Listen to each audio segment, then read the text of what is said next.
Colorado's drug epidemic. What should we do about it?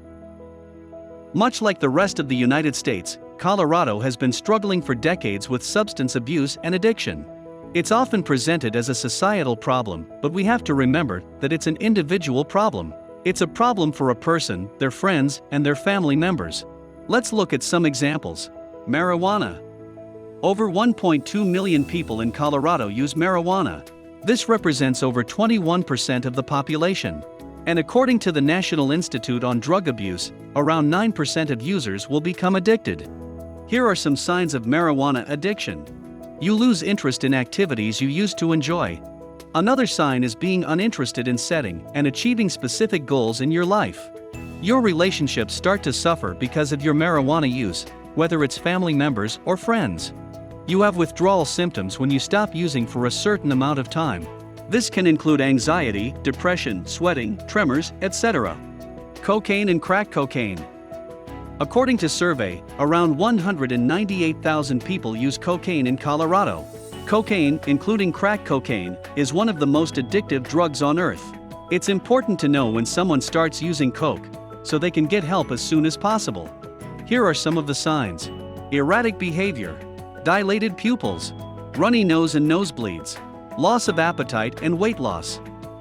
Did you know that the original Coca-Cola recipe used to have cocaine as one of its ingredients?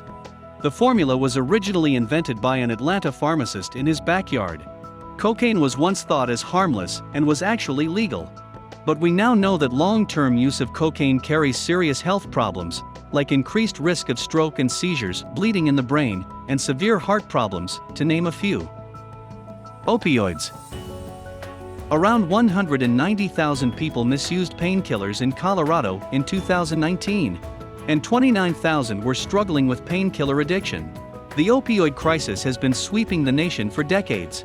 But because of the legitimate use of those drugs, it can be hard to identify when it has become a problem. Here are some signs of opioid addiction. Being unable to control one's opioid use.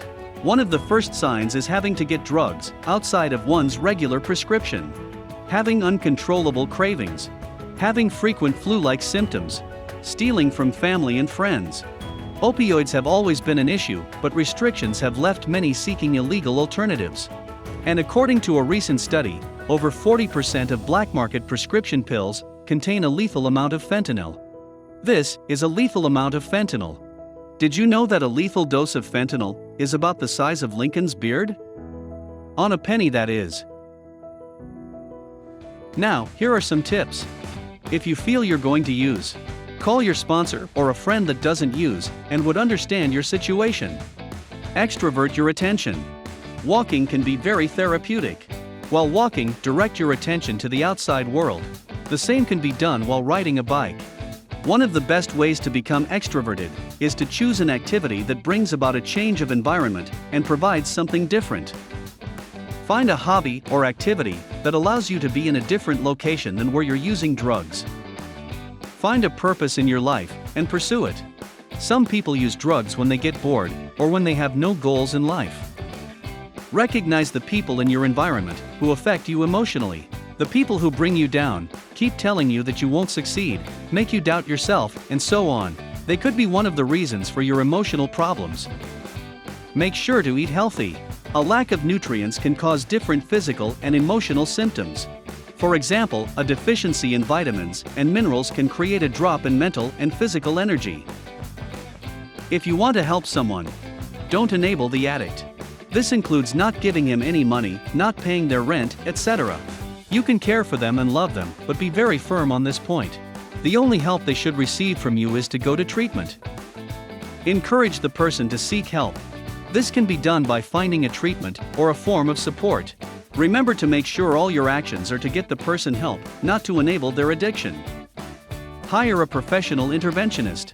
Get someone with experience, since a well-performed intervention greatly increases the chances of getting someone to treatment. Be aware of signs of overdose. If you see one of your friends blacking out or showing other severe side effects, get help immediately. Remember that Colorado has a Good Samaritan law that offers some protection from arrest to the person seeking medical assistance for someone who is overdosing. We put a link to this law in the description of this video. If you have a loved one or employee who you know is abusing opioids, keep naloxone handy. It can save a life. It's available in most major pharmacies in Colorado. Make sure to protect your family and yourself from the unethical lifestyle and behavior of the addict. As an example, many individuals addicted to drugs will steal or do other illegal things to get money. You can protect yourself by not leaving cash laying around or storing your wallet or purse in a location that isn't easily accessible.